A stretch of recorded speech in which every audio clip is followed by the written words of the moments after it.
Gentlemen, boys and girls, children of all ages, welcome to the channel. It's your boy, World of Wrestling, here today to discuss about WWE Crown Jewel 2022 review. Logan Paul, ladies and gentlemen, tried his darnest to take the WWE Undisputed Universal Championship from Roman Reigns and failed miserably. He gave Roman Reigns every shot he could give him. He was amazing in the match. I got to give him credit. He was very entertaining. Very solid stuff by him. And all he had to do is take a Superman punch and a spear, and that was it. Roman Reigns ended his ass with two fucking moves, while Logan Paul pretty much tried everything to win and failed miserably. Fell short on his face, and see you later. Get the boots going, up your ass, and out the door. Thank you, Logan Paul, for playing. On to the next contender for the Undisputed Universal Championship. Anyway, yes, that was a great main event. I will have to say so. I think fucking Logan Paul, I don't like him as a person, but as a performer, I think he is very entertaining in the pro wrestling world.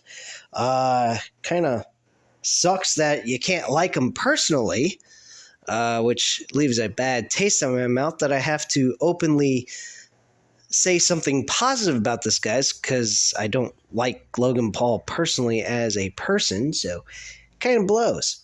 Anyway. But yeah, Logan Paul, definitely entertaining as fuck when it comes to the wrestling entertainment stuff.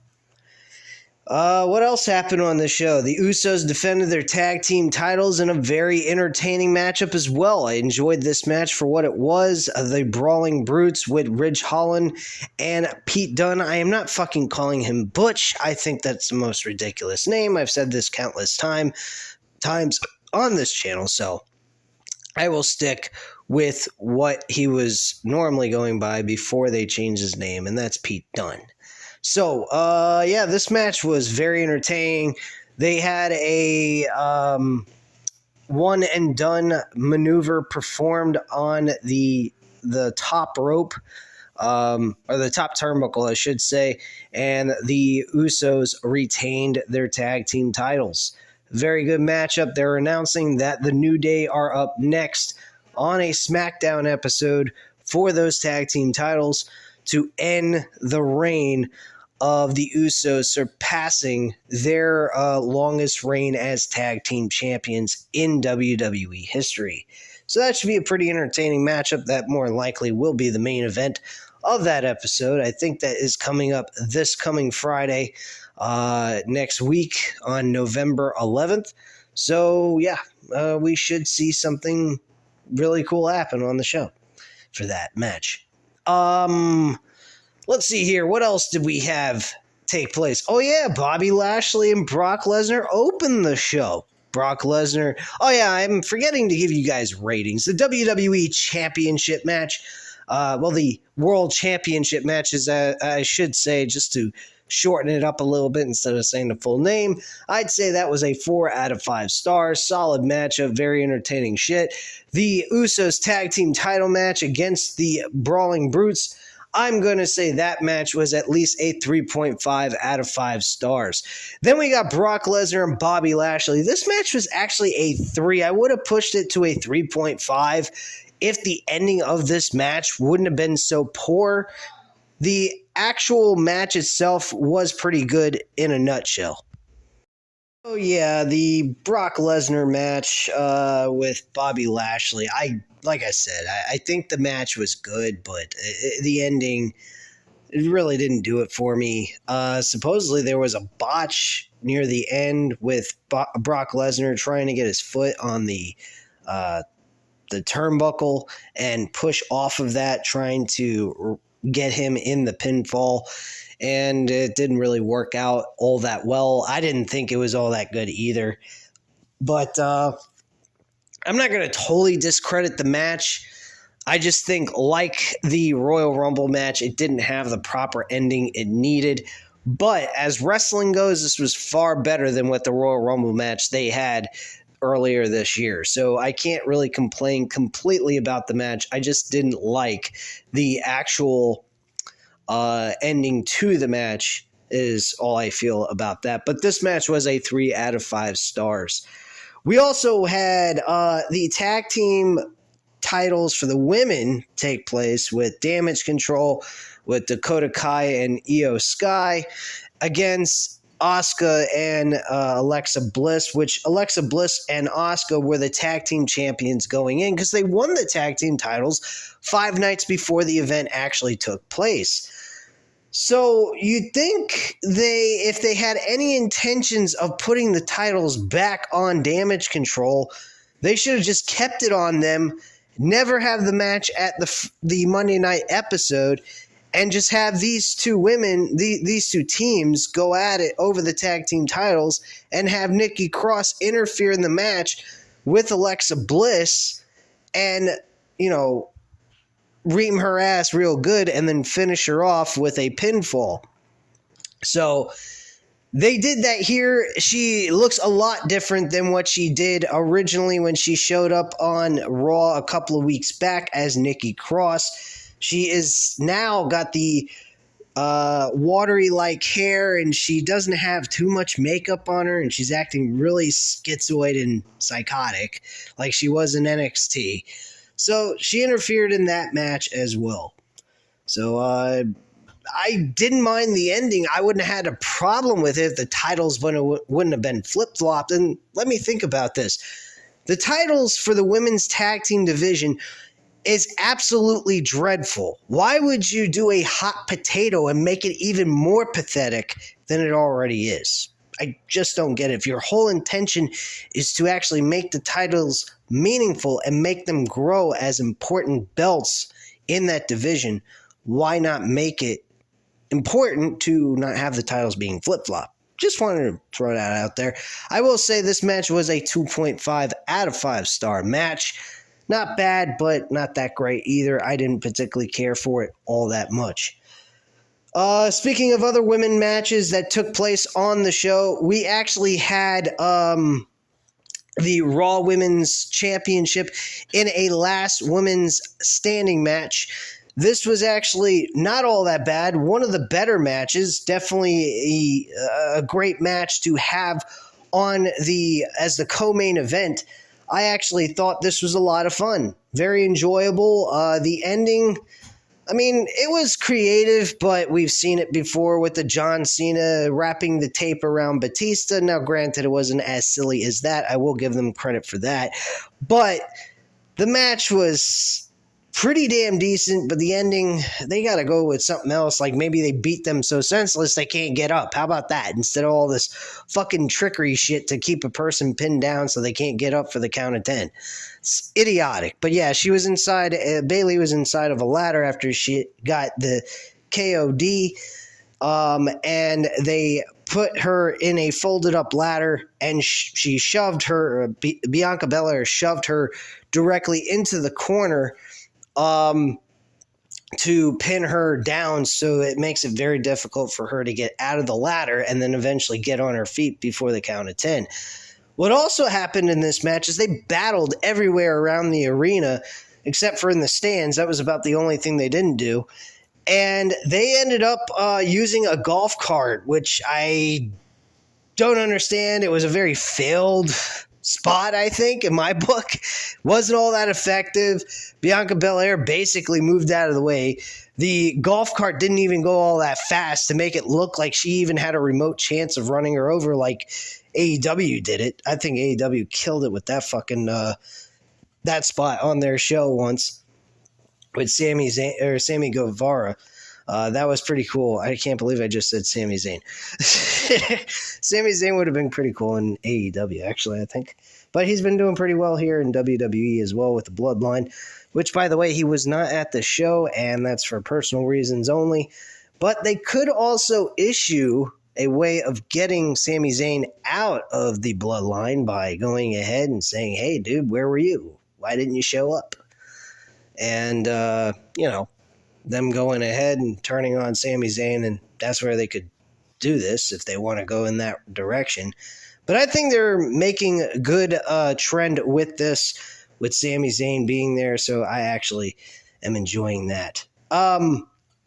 We also had Karrion Kross and Drew McIntyre inside the steel cage.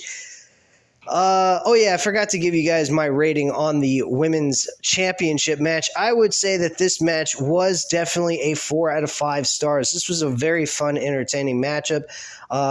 Don't really have any beef with this match at all. Like I said, just the ending was a little silly, but it was unique and different in its own right. So I have to give them credit for that.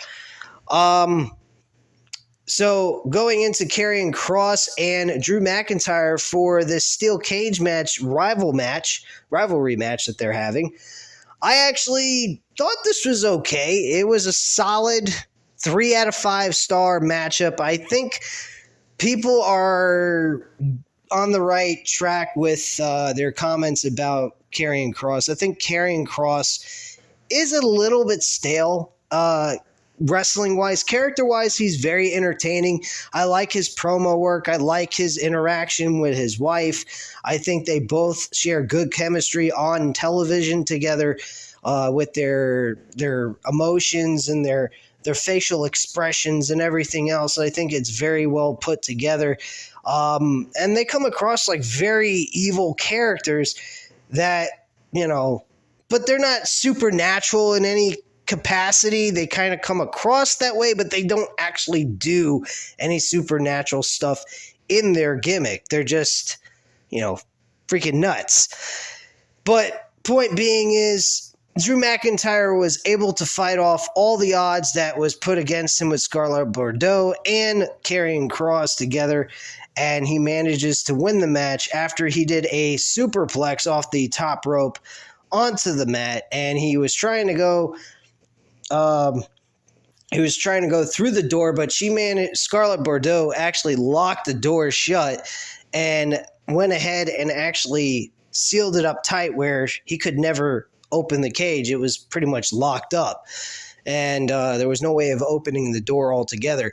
So he just climbed the top of the cage instead of standing around. She flipped out. She's like, oh, shoot, I fucked up. So she went ahead, reopened it, got her husband, Karrion Kross, and he came very close to getting out.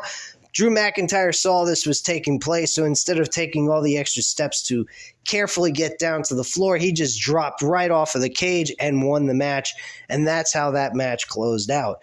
So again, like I said, this is a 3 out of 5 stars. I was very satisfied with this match, but at the same time, it could have been a little bit better than what it was in my personal book. So what else happened on this show? We had Bray Wyatt showing up, doing a promo video, or not a promo video, an actual promo in the middle of the ring. And his promo was, kind of the same thing, not used to being beloved by fans. He went and took it a little bit further. He says, you guys may love me, but you don't really love me as a person. You love what I do in the ring. You love my creative mindset and what I have to give to you guys as fans, but in personal love, you don't love me. Hell, I don't even love myself, he says, which was a nice little twist to the whole promo that he was doing. He kind of made it like nobody loves him, including his own self, which I thought was kind of unique, because it didn't come off full-blown heel when he said it like that after he added himself into the mix of the conversation he was having with the audience. So he has this belief that himself not loving himself, the fans don't really love him for him. It's just more what he can do in the ring to entertain them. And then all of a sudden, a vignette shows up on the Titantron. This mysterious person, or possibly Bray Wyatt himself, wearing the mask, his alter ego, split alter ego, I should say, like Jekyll and Hyde and whatnot. He pretty much says, come on, wear the mask, Bray. And he pretty much went into that kind of gist. And that's really all that happened there. Let's see here. What other matches do we have on this card that I have not talked about? So the other matches that took place on this card, there was just two other matches I forgot to add to this entire upload video of this review, is actually the match with the Judgment Day against the OC with AJ Styles, Carl Anderson, and Luke Gallows. This match, the six-man tag team match, was very solid. The Judgment Day actually get another W, and AJ Styles suffers another L under his record. Don't particularly like that in a way. I'm not a fan of that ending with AJ suffering the L for his team. Now, I'm fine with Judgment Day beating the OC, but I'm not really okay with AJ Styles taking another loss. Couldn't have Carl Anderson or Luke Gallows take the L here instead of AJ Styles? Is this some sort of way of possibly brainwashing AJ Styles to join the Judgment Day and be part of this group? I'm not quite sure. I don't know. Might possibly be that type of situation, or it might not. Who the fuck knows? And we'll just see what happens at this point. But anyway, by the way, this match was I'd say a 3 out of 5 stars as well. It was an average, okay match. Nothing spectacular, but it was a good match nonetheless. And then the by far worst match on the entire card was Braun Strowman and Omos. This big giant fucking 7'3" gorilla who can't wrestle his way out of a fucking paper bag. Stinked up the fucking joint in my book, and I didn't particularly care or pay attention to this fucking match worth a damn. This match to me was a 1.5 out of 5 star match. Absolutely sucked. Thank goodness it was only 7 minutes and 23 seconds. At least that's what it showed on Wikipedia for the time of this match. I had no care in the world for this match. I'm glad it's over. Braun Strowman walked away as the victor of this match. He got the victory, and that's all there is to it. So that's your entire card, your entire episode, or not episode, pay-per-view, I should say, for the Crown Jewel 2022 review. Hope you guys enjoyed it. If you did, please go ahead and hit that like button. Don't hesitate. That helps out the channel a lot. And if you're not already subscribed to the channel, you're brand new watching this video, or you've been watching the videos but haven't subscribed, what the fuck are you waiting for? Go ahead, hit the subscribe button. And as always, leave a comment down below. I'll definitely reach back out to you and respond to all your comments, questions, or concerns that you might have about what is going on in the WWE storylines. You know Rachel Buck. I will always answer your questions. You're always asking me questions 24/7 on all these videos when it's WWE related. So I will definitely reach back out to you as well. Anyway, guys, thank you very much for watching, and have a great night, guys. Bye.